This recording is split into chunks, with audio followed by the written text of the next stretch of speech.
Good morning. We are about to go on the Walt Disney Studio tour here in Burbank. This is our first time ever. I'm How so crazy is excited. that? Like, I literally feel like crying right now. It's so cool. Like, we just pulled into like the lot in front of the sound stages, and we get to walk around Walt Disney Studios and go to the studio store. And I'm just like so excited. Yeah, it'll be a lot of fun. This is, like I said, our first time ever doing this, and there's no filming on the lot. So I think what we'll do is we'll film right now, like we are. We'll intro for you, let you know what we're about to do, and then we're allowed to take some pictures in some areas. So we'll take some pictures, and then we'll do like a little recap afterwards and insert some of the pictures so that you can see some of the areas on the tour. We did this through D23, through Disney Plus. So Disney Plus had a promotion, get gold D23 membership for free with your Disney Plus subscription, and then through the D23 Gold membership they had openings for D23 Walt Disney Imagineering Studios tours. So we were able to book that, and it was about I think it was 125-ish per person to do the tour. So we were able to book one on a weekend, so that we were both able to go without taking time off. Excited, so excited. Like Michelle said, we're gonna walk around. We get to see Walt's office, and then we get to see a bunch of other stuff, animation areas. We get to see things that most people don't get to see, and then we get to go into the store. I'm very excited for the store. Very excited for merchandise that is exclusive for WDI. I'm just overwhelmed right now. We'll see how it goes. So see you back in like 2 seconds to you and like 2 hours for us. Let's go. Yay! All right, just got out of our tour. It was about 2.5 hours long. Great 3 tour. hours. 3 hours long. Well, including our shopping at the end. Probably close to 3 hours long. It was in depth. It was thorough. It was amazing. I feel like I have to process it.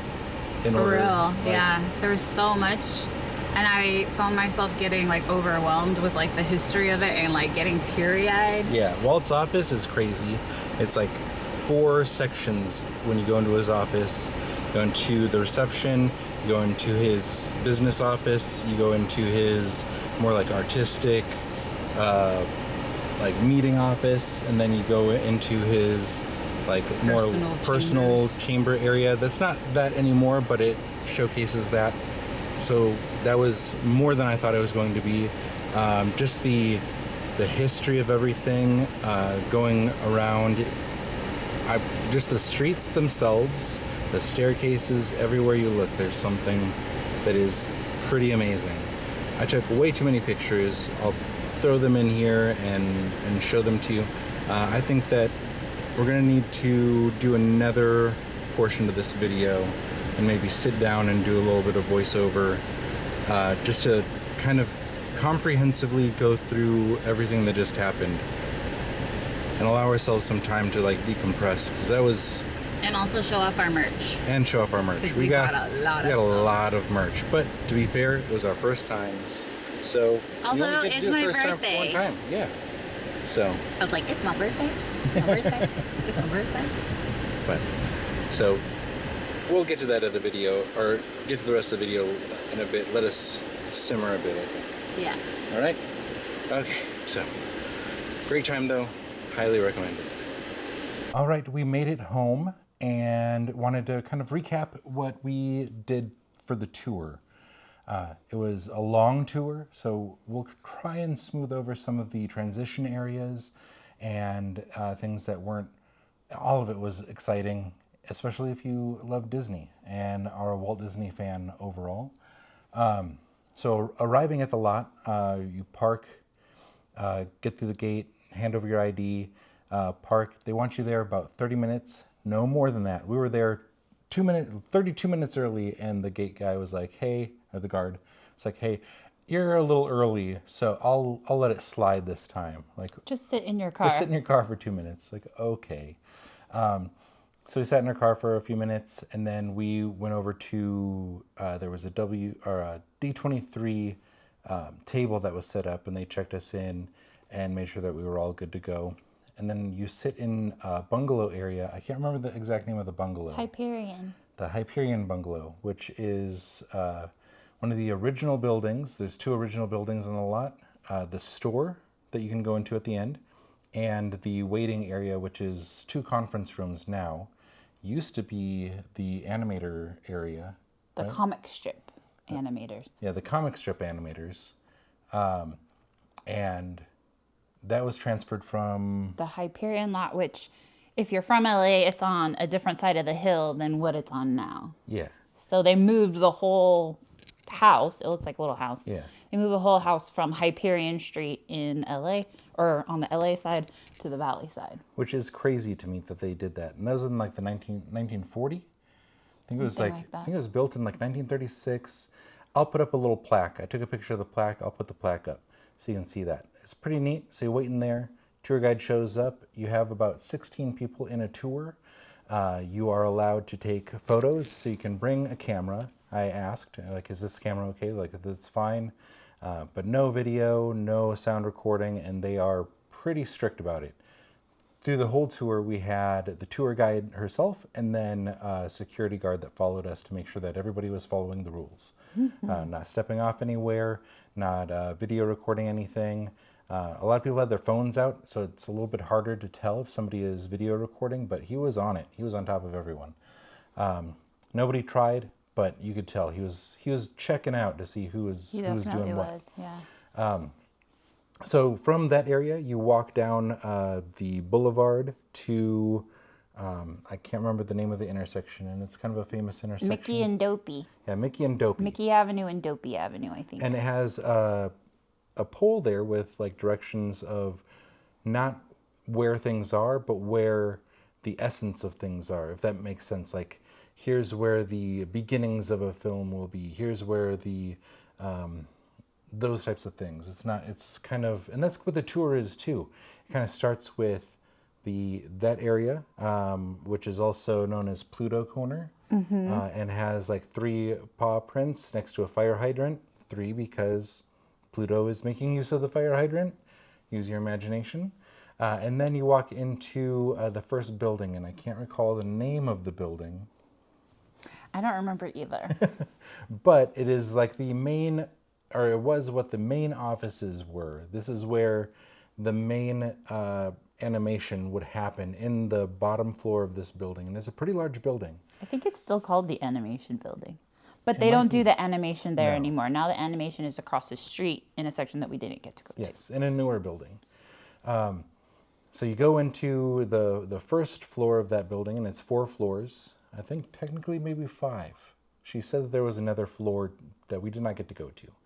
But you enter into the first floor, and all of the hall is lined with amazing prints and recreations of what would be the concept art for major movies that they worked on there in those halls. So you go through, and there was so many movies. I can't even recall all of them. We'll put in pictures. There was a lot of early movies, like Pinocchio, Dumbo. Yeah, Dumbo was the first one that they really fully started there. And then they had like Sleeping Beauty, Cinderella, a lot of the classic ones that were animated in that building. And I thought it was really cool because it kind of takes you through, the tour takes you through the whole process of animation. So it starts with the pre-production, with the rough animation. Which is all that first floor is all, not even the rough animation yet. It's just the concepts of here's what it will feel like in the world that we're about to tell the story in. Yeah. So like the inspo. Yeah, and a lot of, there were a few areas where the tour guide stopped and covered the plaque, because there's plaques next to everything, and covered the plaque and said, what is this? What movie is this from? And sometimes you could tell right off the bat. Sometimes no idea. Yeah. No idea. Like, that doesn't look anything like how the finished product came out. And sometimes it does, sometimes it doesn't, but it at least gets the animators moving in a direction, right? So that's the whole first floor. From there, we'll put in more pictures of the first floor here. From there, you go down to the basement, and it's just a touch into the basement, which I found a little bit creepy. It's an unfinished basement type of thing. It's all hallways running with a lot of pipes and everything exposed. But the neat thing down there is the underground shuttleway. It's not really it's a hallway tunnel that dips down and then comes back up. And that what used to be used for the animators' cells, so they would animate all of the characters and everything, and then that would go across the street to color. So the colorist would paint everything in across the street.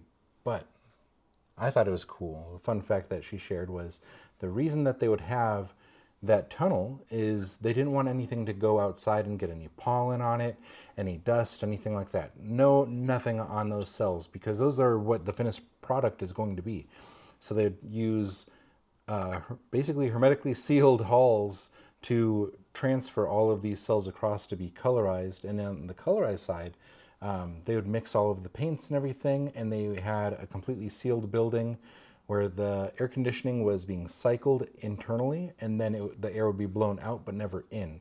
So they only had their cycled air coming through filters and everything to come into the building, and then it would be... The windows don't even open in that building because they didn't want any dust or anything to get on the cells that they've been painting for like 3 days. Which is crazy, that the amount of detail that they go into, or that they did back then, things that they thought of. Yeah, that was what was really interesting to me, is that everything at the original studios was designed to optimize animation. Yeah. For example, the animation building has 8 kind of like wings that come off of it, and it's so that everyone had a window and everyone could have the natural light that made their art look the best. And I just thought, wow, that I wouldn't even think of that when designing a building. Everything was designed to optimize the animation process. And even the lot itself, she showed an aerial view of the lot when it was first built. And you can see that there's like the just normal streets, because they built into Burbank, the normal streets that were already there. And then the campus itself is cocked so that the northern light is always coming in as much of the day as possible. So they optimized the angle of the building to the way that the sun would come across, so every animator would have the best lighting. And everything optimized. Yeah. Brilliant. The chairs were optimized, the desks were, every desk had a mirror on it, and then they even brought, like, before we entered the building, she was talking about all of the animals and things that they would house on the lot. And they had barns and basically a petting zoo, and they'd bring those animals in so that all the animators could observe. Like, observation is the biggest thing when it comes to animation, especially in that time frame when they were innovating so much. Mm-hmm.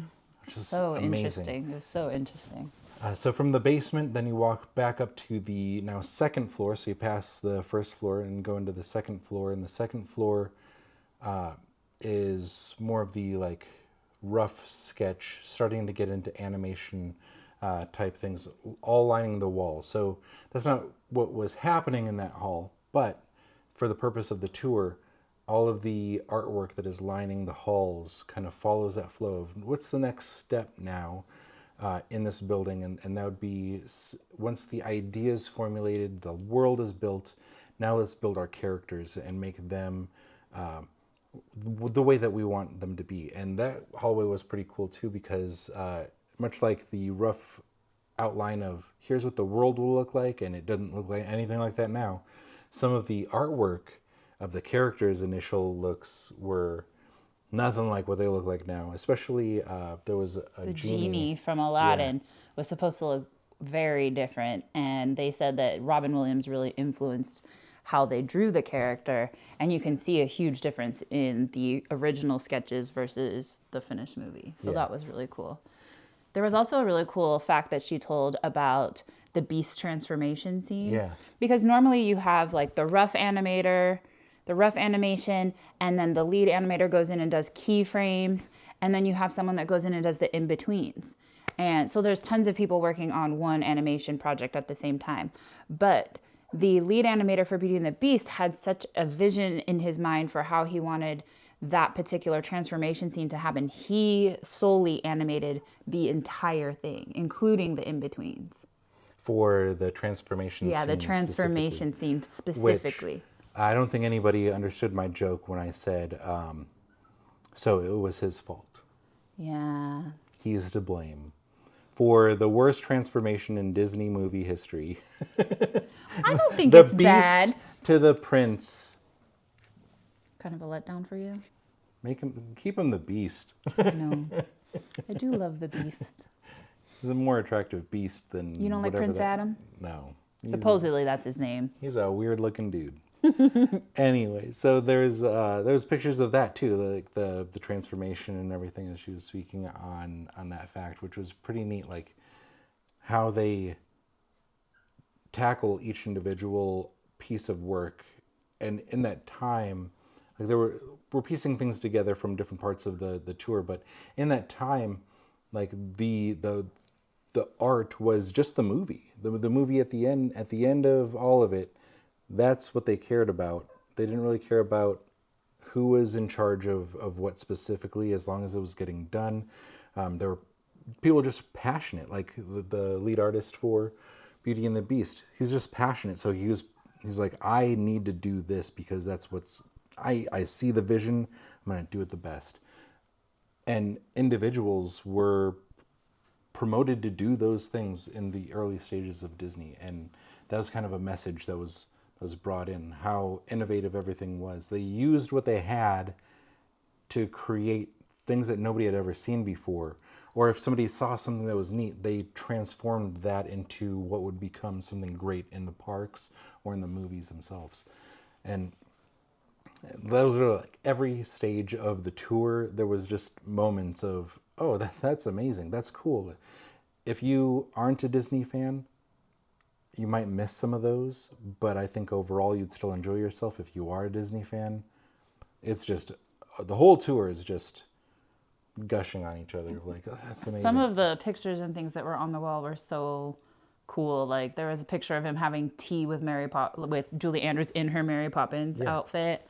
There was... well, so that brings us up to the third floor. Oh, I'm on the third floor already, So on the third floor is where you have just Walt's life. So you start from baby pictures of Walt and Roy, moving from like Marceline to the Disney lots in California, moving to Burbank, and then the creation of Disneyland, a bunch of movies and things.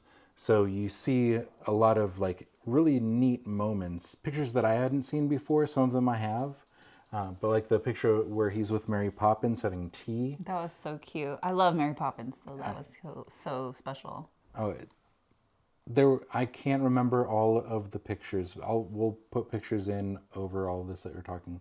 Obviously, you're seeing it as we're speaking, but that's also the floor that the Sherman Brothers studio was on. Yeah. Where they wrote all their songs. That was pretty cool. Which, in like those moments, I got a little choked up. Maybe that makes me weird. Maybe it doesn't. If you're watching a Disney vlog like ours, I'm sure you understand. But there's so many moments where I was like, hold it together. Some of the pictures that were of the creation of different animations, those were just touching. Some of the pictures of the creation of Disneyland, those were amazing. Just to see a snapshot in moments where someone was explaining to Walt how they were going to do something, or you could tell Walt was telling somebody that he had a vision of doing something. They're just bouncing ideas, and there's candid pictures of those types of moments. Some of them not so candid. Like there was a picture of the colorists. They were mixing paints and things, and then Walt was standing there, and you could tell there's a spike mark on the floor. So not all candid pictures, but some of them you could tell they were. And on that same floor brings us to probably the biggest piece of the tour, which is Walt's office. So cool. I cried when we walked in. Okay, I didn't like actually have tears, but like I got teary-eyed. nobody was talking. Like, there were people who were talking amongst themselves throughout the whole tour. At this point, you get split up into sets of 8 because it's tight spaces. But nobody talked. We went into the first area of the offices. You get to see a recreation of an animator's office with all original items in it. It's all original furniture, the desk, the chairs. All of it is taken from original artists or from archives to rebuild what an artist's desk would look like in the early days of the studio. So you go from that into the reception room. The reception room is an area to keep things. It's not rebuilt to what it looked like back when Walt was there. But it's still neat to know that that was the room that people would go into. And like, I have a meeting with Walt. All right, check the books. You're good to go. And then they would buzz you in to go and see Walt. So that was neat. And then you go into his secretary. No, that's what I just talked about. No, we went to the receptionist and then we went to the secretary. Okay. I don't remember that. I remember going into the reception office and then directly into Walt's office. That's not what happened. Okay, then tell me what happened. So after the receptionist, which is like not really recreated, you go into his secretary's office. Oh, and that's where he has all his awards. Right, and they recreated, or they didn't recreate, they built, if you saw Saving Mr. Banks, they made a display case, and that's where a bunch of actual awards that he's received, which it's neat. If you've watched some of the behind-the-scenes things of Walt Disney, the amount of awards that this man received was either gifted or honored. Some of them are crazy. I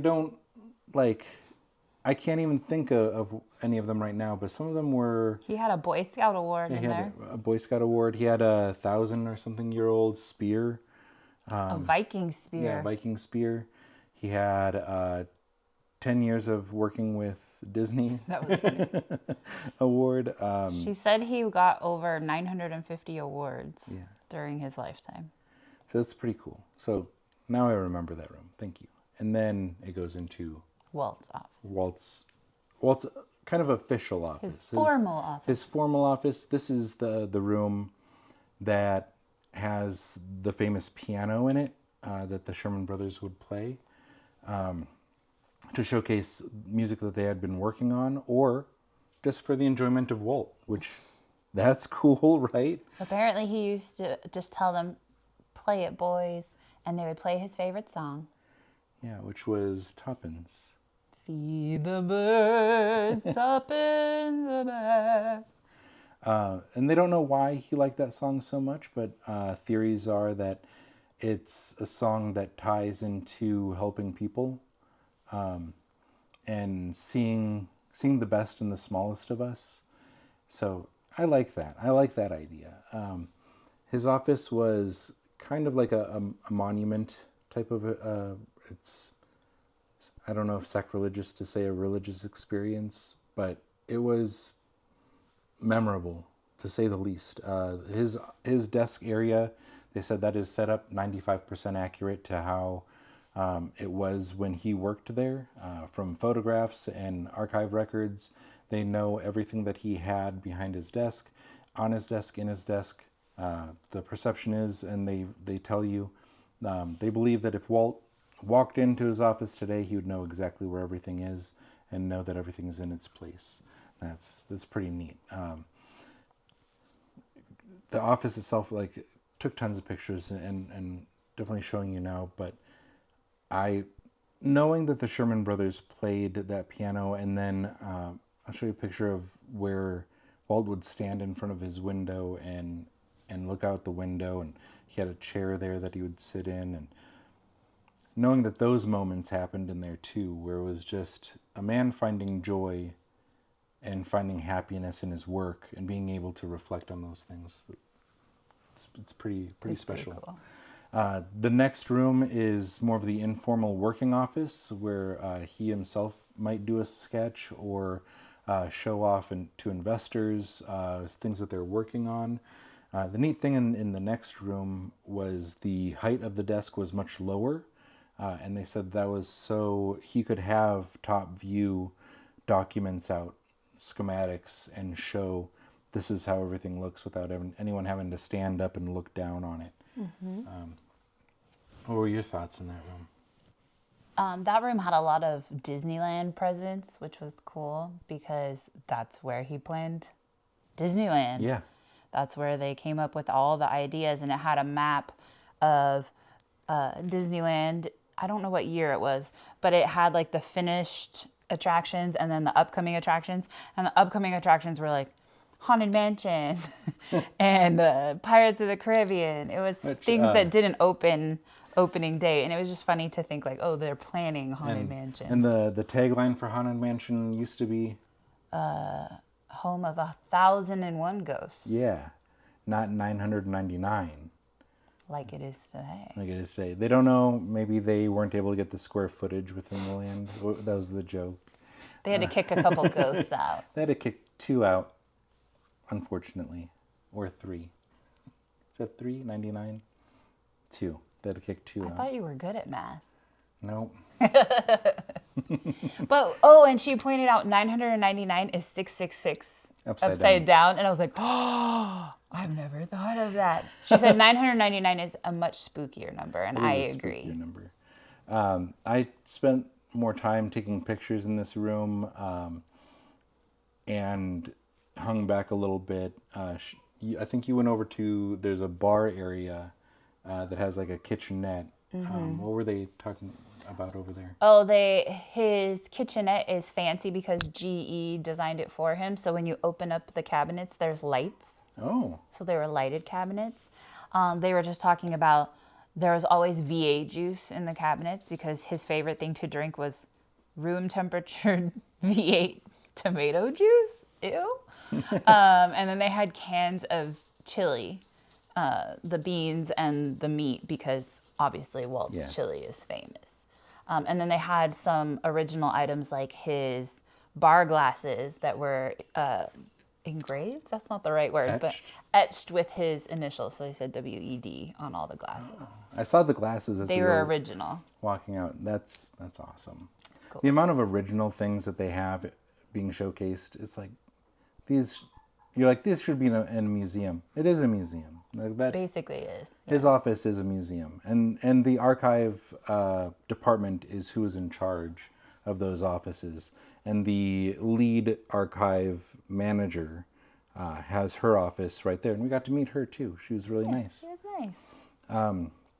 You go out of that office into what would have been Walt's, I guess, apartment or relaxation area, a place that I wasn't sure if she was alluding that he could sleep there if he wanted to. She said there was a bed in there and a shower and a bathroom. So just like a place for him to rest when he was working long hours and relax, and take a nap or whatever. I don't know, does Walt Disney nap? Doesn't feel like he has time for that. But there was a bed in there originally and like a shower, a whole like apartment kind of setup. Just a one room like studio kind of thing. None of that is in there anymore. The bathroom area has been taken out. They can show you where it used to be because of different sizes of the windows and where plumbing was before. But it has a showcase of some of the location mapping of the studios itself in that room now. And a few fun facts that they had were like, there used to be kind of a boys club. Go figure that in the 1940s that they'd have a boys only club. But I don't know that the women would want to go, because you could go up onto the roof and they had a boys nudist tanning club. Apparently they sunbathed on the roof. They would sunbathe naked on the roof. But fun fact, right across the street is a hospital, and that hospital has enough floors to see the roof of the Disney building, the animation building. And they complained and then said, hey, can you guys... You need to wear some pants. Cover it up. So they followed suit, and they put on towels and had shorts and everything. And there's a picture of them with the shorts and towels. Not naked. Not naked. up on the roof, which I thought was pretty neat. That's funny. It just kind of shows, right, how playful and just fun people were trying to have while they were animating, coming up with ideas, Imagineering. So you leave Walt's office, and we go back into the receptionist area to pick up our belongings, and we were gifted some items, which I thought was so cool. Pretty sweet. So you get this official VIP, zoom in there, pin that says official VIP studio tour. And this is one of the original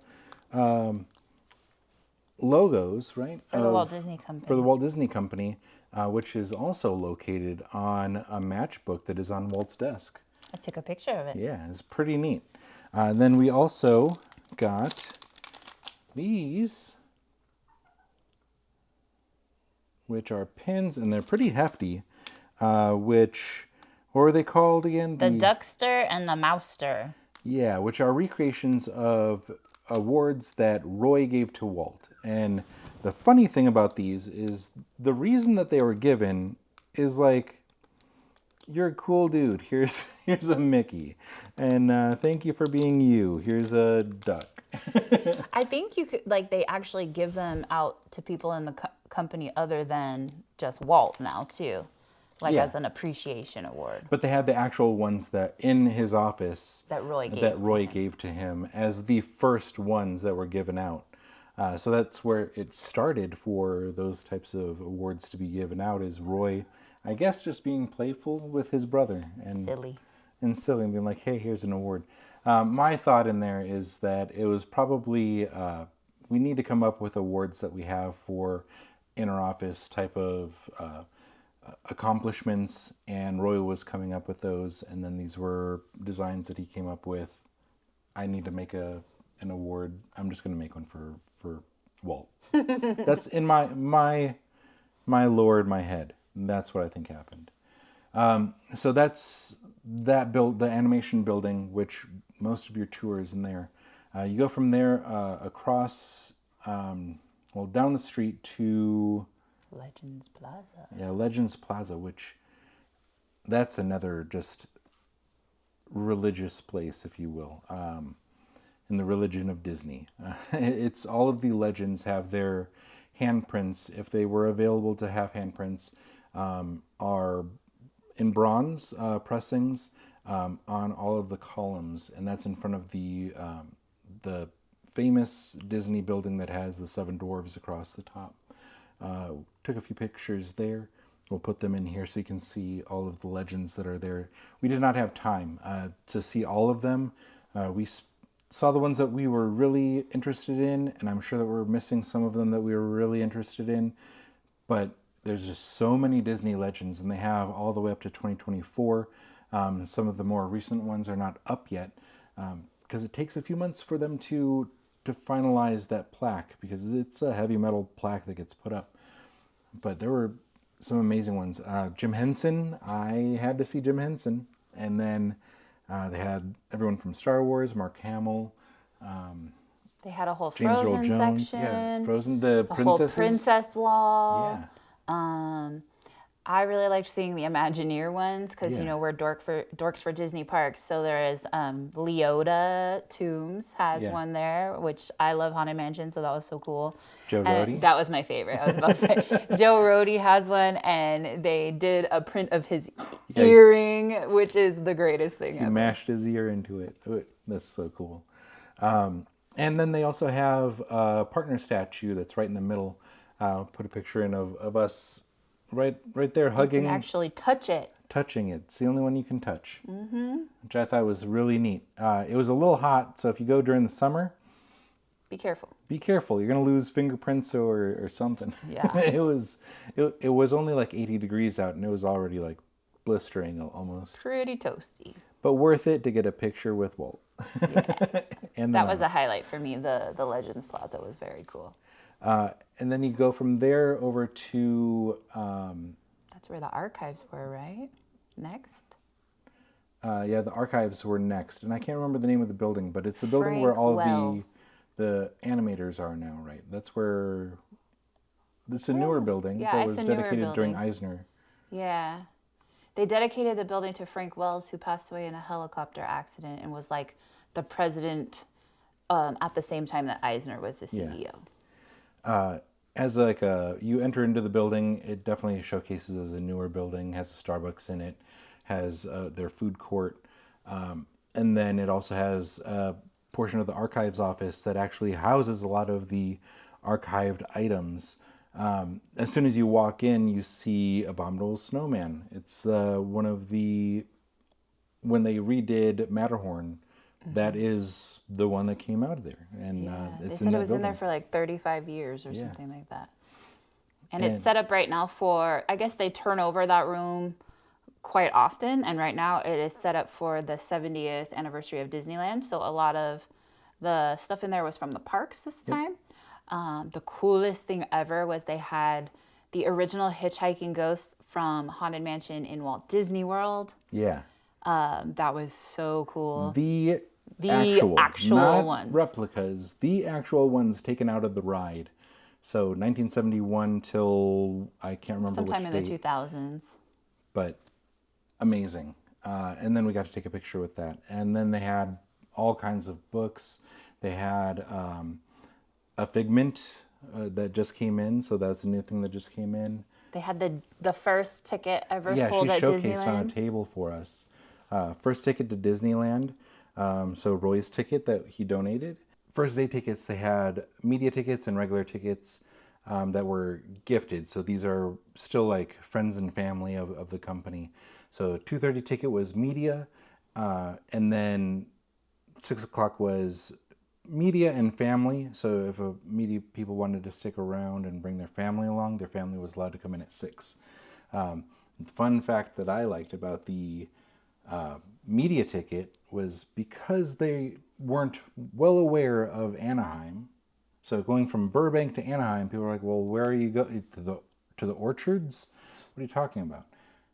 They had the directions on how to get there on the back of the ticket, a little map on the back of the media tickets, and also they had a first day parking pass, which the parking pass was like a sticker about that big, and it was a sticker.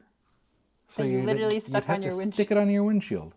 So weird. Could you imagine having to have a sticker on your windshield for going to Disney? The amount of stickers that we could have on our car. Right? But they just like rinse away and stuff. So that was really neat. Things that are so delicate that they had on hand. So then from that they also had, was it Hong Kong? I think it was Shanghai because Shanghai turns 10 this year. Shanghai turns 10. So they had a first day the number one ticket that was sold from Shanghai.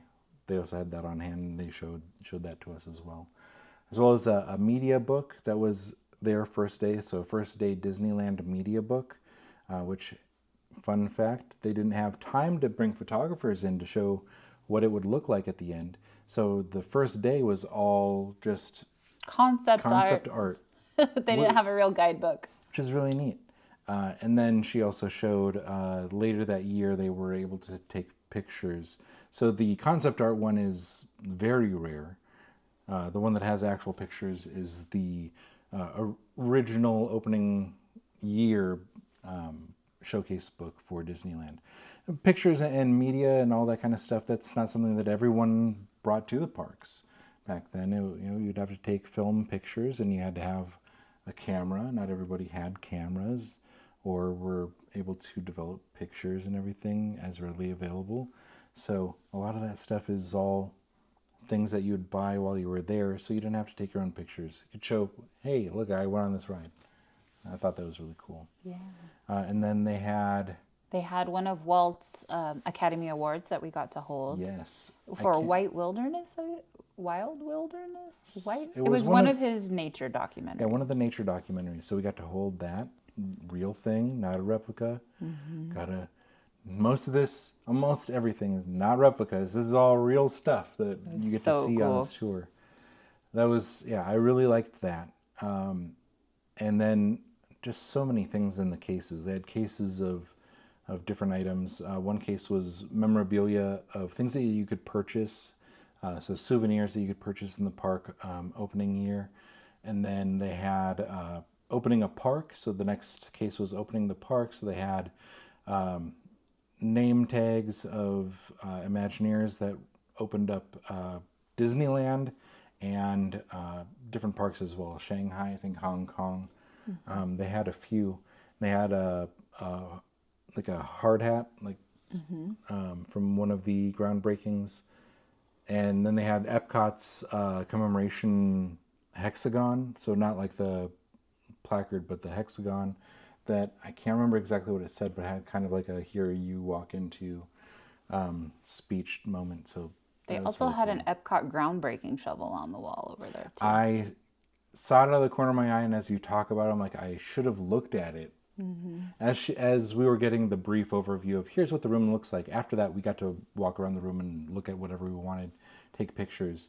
And I remember seeing out of the corner of my eye, there's shovels from groundbreakings there. And I didn't go and take pictures and look at them, dang it. Yeah, they also had like scissors that they cut the ribbon with, like at Shanghai. They had like the actual ribbon from Shanghai that they cut. They had a lot of really cool parks memorabilia in there. Just so much stuff in that room. And every cast member from Archival that is doing the tours, there were 4 that we interacted with.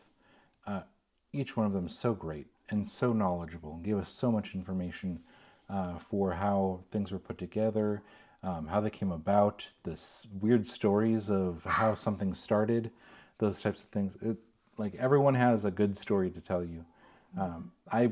I kind of want to go on another tour just to interact with more of the tour guide and see more of what's going on. Maybe next year we go on another one, and because the archival area changes over. Change, yeah. So you'll see something new. Yeah. What did we do next? We walked down. Didn't we walk down towards the sound stages at that point? Yes. So we walked. So that brings us. We walked over by the water tower. Which the fun fact for the water tower is it was built with 6 legs instead of 4, which the normal studio is built with 4 legs. But Roy thought that it looked better with 6. Aesthetically, he liked the look of 6 legs. So he spent an extra $3,000. Which is funny because Roy was the money pincher. He was always trying to get Walt to reel it in. Like, let's not spend so much. Can't we cut a corner? And then he was like, you know what? We're not cutting corner on 6 legs, though. I mean, I have to say, it does look better with 6 legs. It does look pretty cool. I like it. It does aesthetically. It pleases the eye. So from there, you go down like an alley on the backside of the color building, and it had pigments in the window and a few different like vignettes, like little dioramas that you could look into. And what I thought was neat was that they had not really found, they knew where all of the paint was, but they were cleaning out things to repaint the studio itself, put the paint back, and they noticed that they had paint from the 80s. We saw, and it's all labeled of when it was created, so it has the pigment used, the color that they finalized, and then the date that it was and who did it. So they have initials on it and everything, and they had 86, 84. It was pretty cool. And I think, if I'm not mistaken, they were showing what animation was used, or what that color was used for, like what animation, what movie. One of them was Lion King. And I saw one for the genie, too. That's pretty cool. That they found this, and they just hold on to them. And then she said none of it gets thrown away. If it were to have its end life for that pigment, it would just become solid. They then cut the bottle open, chop up that pigment, and they'll just reutilize it. Yeah, they'll remix it, and it's good to go again. After that alley, we did get to look into. There's no pictures allowed, but the Lucasfilm's Star Wars building was next. That building originally was utilized for a lot of what I take away as Bob Gurr's work. It was where they showcased a lot of the vehicles, things like that were built and shown to Walt. There are famous film of we're building Disney, a thing called Disneyland, that was filmed within that building, where they were showcasing some of the Main Street cars, the Autopia cars. She said the submarines were built in there, and then they brought the submarine out into the soundstage. I don't know. I don't know. She didn't really say. I thought she said, I don't know if this is serious. They dug a ditch in the back and filled it with water and then put the submarines in it. I get maybe they did that to make sure they were airtight. Yeah, so they just figuring things out. You know what I was thinking in my head is like, they also built the Mark Twain there, the riverboat, in the sound stages. So they built the submarines, they built all that stuff. Can you imagine it like just like traveling down the freeway down to Anaheim from Burbank? Like, did they do it in the middle of the night and you're like just driving down? And that's like a boat. Giant riverboat is coming down the freeway? I guess. She was like, yeah, and then they shipped it to Anaheim. And in my head, I'm like, shipped it? But how? I guess it just went down the 5. Okay. Just a big old boat just going down the freeway. That's funny to think. From there you turn and then you go down. They had a similar hallway that we didn't spend much time in because I think our tour was running a bit long for what it was supposed to. The colorist hallway, which kind of showcased more of swatches, how they would come up with a color, how they finalized a color, and made that the standard so that people weren't remixing things and making different same colors type of thing. The tools that they would utilize at each one of the colorist's desk. Some pictures of what they looked like when they were working, which was like white and masks and everything, because pigment is powder. They don't want to inhale those things, right? But then they also had pictures of the ink and paint ladies wearing like their nice like 1950s dresses. Yeah. And I'm like, they dress so nice to go like paint things? I guess. You know, I don't think that there was athleisure wear. That's then. true. So I think the choices that you didn't wear pants back then either. You didn't wear pants, and men wear suits. Yeah, men. But that was jeans. more readily available. You go to what was it back then? Woolworths. Woolworths, Sears and Roebuck. And that, go to the men's section and be suits, I guess. Yeah. My dad is 76, and he always talks about how he never wore jeans until he was an adult because you just didn't really wear those out. So we see it as very dressy, but I guess it was just the readily available at the time. That's what you got off the shelf. Suits and very nice dresses. They all looked very nice. Like everybody looked like they were going out. Mm-hmm. It's so cute. It's really neat. And the amount of detail and pride and passion that you could see that everyone took from every step. It's just amazing. And that's from there, we walked out into the sound stages. We weren't able to take pictures at the sound stages.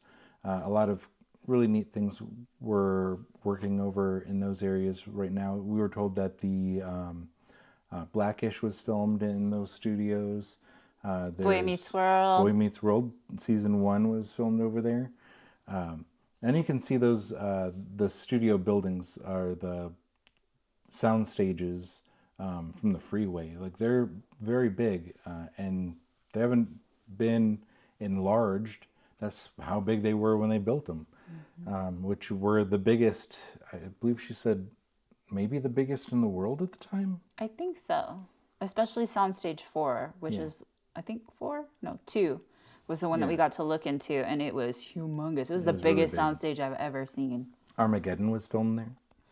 That's a fun fact that I absolutely loved. Armageddon was filmed in the big soundstage there, and they literally dug a crater for the movie there, and it's still there under the floor. Yeah. And they've reused it for like Pirates of the Caribbean, the movie. And they have to build up the floor differently to redistribute the weight in that soundstage so that it doesn't sink into the crater. And I don't know if you noticed, but on the floor, as she was saying that, I'm like, how do they keep everything up? It's all metal plating. It's like 1 inch, 2 inch metal plating that they have as the floor in that soundstage, which is pretty neat. Yeah, so that was cool. And then that was pretty much the end of the tour. That was it. Tour was great. Loved every second of it. Could talk about it for another hour, I'm sure. And then, as the tour guide said from the beginning, the final thing will be the gift shop. As all things Disney, you will exit through the gift shop. And exit through the gift shop we did. Let's get into some things that we bought. I'll try to move quickly through all of this. So there were 2 stores. There's the employee store, and then there's the Disney store that is on the lot. And it has a section in the Disney store that has just specific for Walt Disney Imagineering Studio backlot merchandise. So we attacked that pretty well. And then they had normal Disney things that you can find inside the parks or at a Disney store or online. Many things were actually on sale though. So they had a lot of things that I hadn't seen before or I had seen before but were way discounted. Way. Thought that was pretty cool. I'll show you mine in a second. I'll try to start with things that were specific to where we went. So Walt Disney Studios Motion Pictures, Walt Disney Studios California. And then on the back, I thought this was really neat. Look at that. Has a whole breakdown back here, and Celebrity Sports Center, reissues, Disneyland. Has a whole little map back there. And the pricing on this was only $60. I didn't think that was too bad. Should I go? Yeah, go ahead. So these are in the package because she just wanted to give me a fresh pair. But they are Walt Disney Studios ears that you can only get there. They say the Walt Disney Studios on the back, Burbank, California. But it has, I don't know if you can see it. There's the water tower on this side. And then there's the new animation studios on this side. And those are Loungefly. Yeah, so cute. These were 36, I think. And then I got a t-shirt that has Mickey Mouse, little embroideries. Walt Disney is embroidered on the top. Animation has a bunch of the characters coming across. And this was $32. And then I got this cute little plushie guy. It is Mickey as a movie director, and he has his little director thing over here, exclusive to the studios. And I got another crew neck. Like this has like the 80s style embroidery where it's all puffy on here. Walt Disney Studios, California. And this one was $50. I have been wanting a Disney jacket for a while, like a varsity style jacket. And I saw this and I had to get it. It says Walt Disney Studios on the front with the water tower. And it has kind of that like Letterman jacket embroidery on the front. And it has Mickey Mouse on the sleeve. Yeah. And then the back has the animation studios and the water tower on it. Oh, so and awesome. It's kind of like, it's a varsity style, but it's more like a sweatshirt. And it was only $70. I like that. And I got, if you like the Irresistibles, I got the Irresistibles Walt Disney Studios ears that look like the water tower and have like the Mickey marching on it. This was $16. I don't know if I'll alter these ones. I've been altering these to make them fit my Labubus. I think this one is just going to go on my desk. I like this one. I haven't bought a Spirit jersey in a billion years because I feel like I don't wear them, but this one was so pretty and so unique that I had to get it. It's the Walt Disney Studios Spirit jersey, and on the bottom there you can see they have the whole studios with the animation building, and there's the sign for Dopey Drive and Mickey Avenue. Over here you can see the water tower again with Legends Plaza. And this is what the back looks like. That is so cool. I just thought it was so pretty and so unique. It's almost a piece of art. It really is. What's the armpit price? $80. Yeah. And then I got a keychain, which has Mickey on it. It says Walt Disney Studios, Animation, California. And then has a little fun little hat on there, a little magician sorcerer Mickey hat. Very cute. This one was $30. It was a bit expensive for a keychain, but I liked it. And when am I gonna go again for the first time? We probably won't go back for at least a year. Elijah was talking about the good deals that they had, and I've had my eye on this. It looks almost exactly like the one I have on, but 70th anniversary baseball jersey from Disneyland. This is the back. It's so cute, and I've been wanting to buy it forever. It was only $25. Yeah, and on that same thing, like this isn't from the studio specifically, but I saw this on sale. It has Mickey Mouse Country Club, has the tennis rackets on the side, and it has MMC 1928 embroidered on the sleeve. And this was on sale. I don't know if it has a sale price on here. It was on sale for $39. Normally, this was $69, so it's not bad. And this is not Studios exclusive either, but it is almost Easter, and they had a special where if you bought anything in the store, you got Stitch for $16. And I'm a huge Stitch fan, so I had to get the green Easter bunny.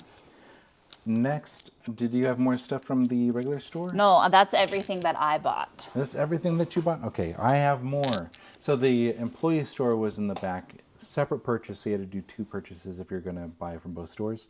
I got the Dumbo water tower pin, which is exclusive.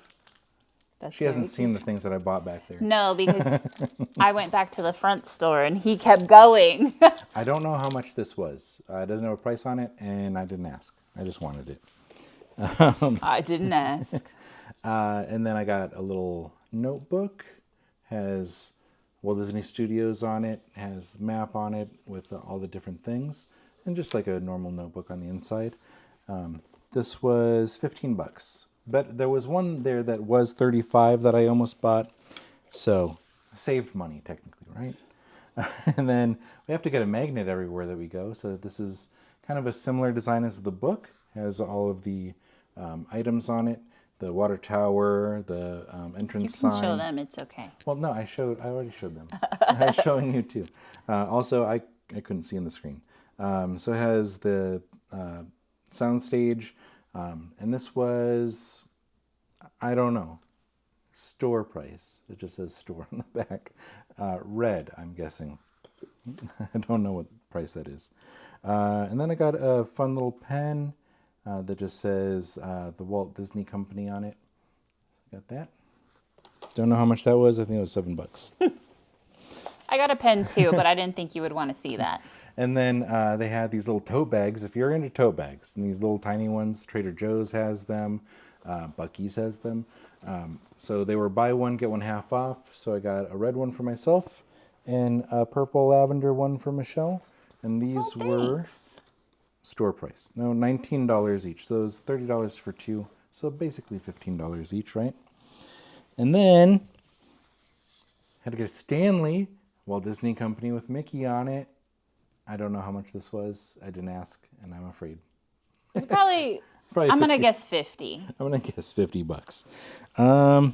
And then, lastly, before we even went, I said if there is a button-down shirt, specifically I said Tommy Bahama. I'm wearing Tommy Bahama now. I love Tommy Bahama.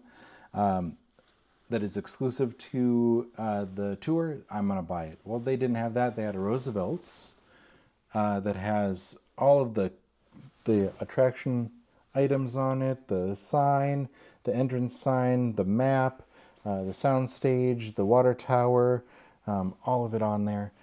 This was $72. Well, that's not bad. So not too bad. So that's all that we got. That's all. That's all that we got. It wasn't too much. It was a lot. We got a lot of stuff. I know. Way too much stuff. But how many times do you go there for the first time? Also, it's really exclusive. It was really hard for us to get tickets. We've been fans forever. We've looked into it previously, and with D23, so Disney Plus, offered us D23 Gold. D23 Gold had the offer for us to go on the exclusive tour. We were able to book. It was about $125, I believe, each. We had to book in January, though, to get tickets for March. So it's very difficult to get a spot. Yeah. So D23, if you're wondering, how do I do this? How do I go on this tour? How do I spend all this money for merch that I can't get anywhere else? D23 is how we did it. Look up D23 Studio Tour, and it'll give you a page that you'll be able to follow along, see exactly how you can get tickets or when they become available. So become a D23 member, and you can get alerts when those tickets for tours become available. Had a great time. So worth it. Yeah. It was probably a 2-hour-long video. Sorry for talking your ear off. But we had such a fun time doing it. Highly recommend it. If you want to see Walt's office and probably cry a little bit, this is for you.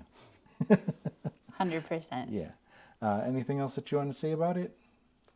This was kind of for my birthday, which is in 3 days. Yeah. And it was the best way to start my birthday. So thank you. You're welcome. Had an amazing time, like I said. Happy birthday to you. Thank you. Seeing Walt's office. I can't do that every birthday. It was so good. But thank you for watching. Be sure to like and subscribe, and remember, if you can dream it, You can do it. Bye.